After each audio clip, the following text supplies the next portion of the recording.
پیکر آزادی ایکش نافدارترین پیکرال جهانه و بویه چرای هیویه بو مشخصت که اوه بترج 100 سالان با جیانکا باشتر جن نیویورک در باسبن هر وصا بره گلک گریداجی دایه خو. لی پشتی هیرش توریستان سال 2001 لسر ناوندا بازرگانی جهانی اجبر اگر پاراستن خلق نشن سردانا رخک بچی کی وی پیکری بکن که اوشی تاجا خانم آزادیه.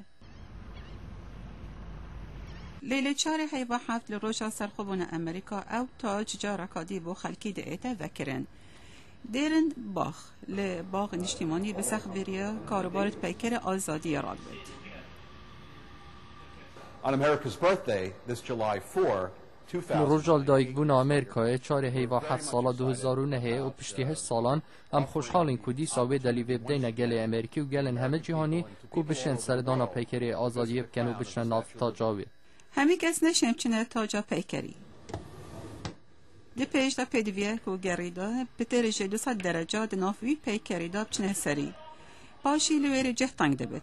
لدگن هنده خلکی پی خوش شوی جهه ببینن و با هنده بری وقت ناوت خود نویسن.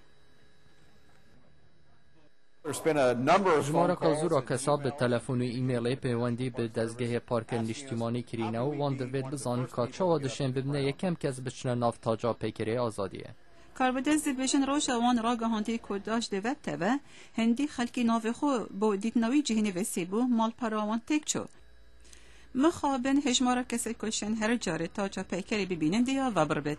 شاورت تکرن هر روش ریکا 105 گریده بتدان. نوکه 3,600,000 گریده هر سال سردانا گر آو آزادی دکن.